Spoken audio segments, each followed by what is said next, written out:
everybody, today we are going to make a super cute Halloween shirt using 4 simple items. And to show you how easy it is going to be, I'm actually going to allow my 11-year-old daughter to make the shirt for me. Alright, so first we are going to start with a plain t-shirt. So first we are going to use Comfort Colors. I believe this color was called Yam. It's like a vintage looking orange, so that is what we are going to use for our base. I'm using glitter HTV, which is heat transfer vinyl. You can use plain or any color, get creative. Of course, we're gonna need a pair of scissors, and then over here is our flat iron, aka our heat press, but you can use a regular household iron. We actually don't have one, so we're going to use the little press that I have. If you have an iron, definitely just use that. So we are going to lay our shirt down flat, so this way you can see what you're working with. Next, you're going to take your vinyl and you're going to cut out 2 triangles.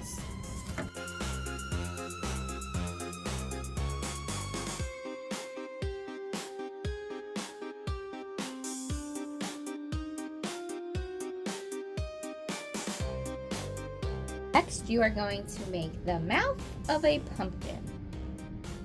You're going to have fun with this one. So you have to visualize what you want your mouth of your jack-o'-lantern or pumpkin to look like.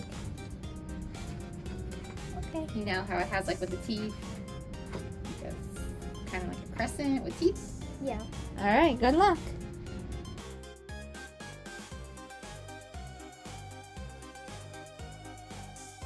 Alright, so I'm just going to kind of pre-press or just kind of iron out the wrinkles of the shirt real fast. Make sure it's nice and smooth, and then I'm going to have Melly put the pieces back where she wanted them.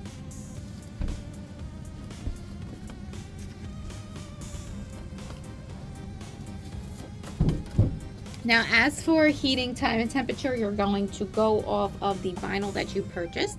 It should either include the time and temp within the packaging, or you can always look it up online for that particular brand. Guys, how epic does that look? All right, so we are getting ready to press it.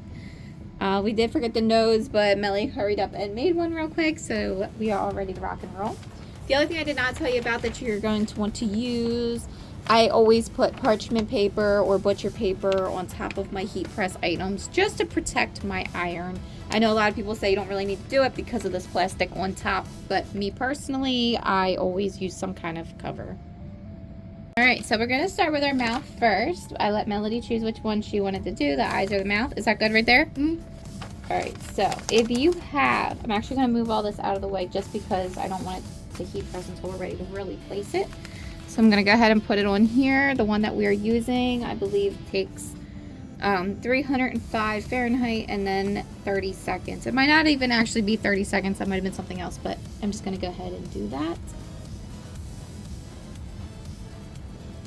4, 3, 2, 1, and we're going to lift.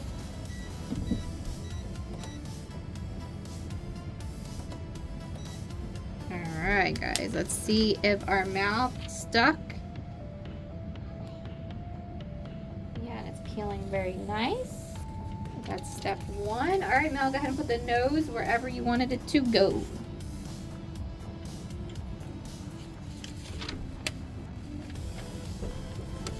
Alright, so it does look like our heat press is able to cover all of this. So are the eyes where you would like them to be as well? Because we can just probably do all of it. Yeah. Looks good? Mm-hmm. Alright, so we're going to put this down. Hopefully it stays in place. Take that. Alright, the heat press is off. I always turn my presses off before I do my last pull, just so I make sure that they are off. We're going to let it cool down for a second because Melody does want to lift up the plastic covering on her own. So I need to make sure it's nice and cold before she lifts it because I don't want her to get hurt. Let me see.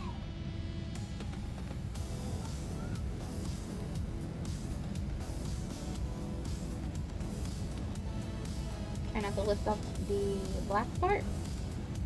Nice and smooth. All right, and here's the 2 eyeballs. I'll take your trash.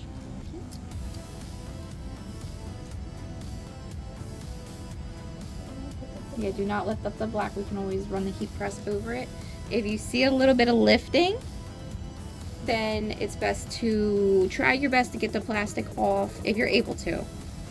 And then what you want to do is put your parchment or butcher paper back over your vinyl and then press it down one more time just to kind of seal it in place. So we're actually going to do that. I'm going to leave the heat press off. It is still very hot. So I'm just going to take my butcher paper, throw it on top of the shirt, press it for like 5 seconds, and then that should just seal it right into place. All right, guys, this looks amazing. All right, hold on. We are going to, like I said, just kind of do like a final like seal. 1, 2, 3, 4, 5. 1, 2, 3, 4, 5. Now down here. 1, 2, 3, 4, 5. Again, it's off. I'm about to go unplug it, but it is still super duper hot. And now everything, all the edges are nice and sealed on there. Here is the shirt. It is finished, guys. It's so stinking cute. Look how awesome. And all you needed was a little bit of vinyl, some kind of iron, and a pair of scissors. Voila, guys. This is so cool. This would make an awesome craft at like a Halloween party or a kid's party where you can pre-cut the shapes, or if you trust them to cut their own shapes, and they can all make jack-o'-lantern shirts. How adorable did this turn out? I'm so excited. I love it. She loves it. And then how special now that I can say, oh my gosh, my kid made this for me. Like, this is so awesome. So thank you guys so much for watching. Let me know in the comments if you're going to do this, or if you're going to do it at a party or at an event, or if you're going to do it for yourself. Let me know, and let me know how it turns out. If you have any questions, also make sure you leave them in the comments, and I'll get back to you as soon as possible. Thank you guys so much for watching. We will catch you next time. Bye. Bye.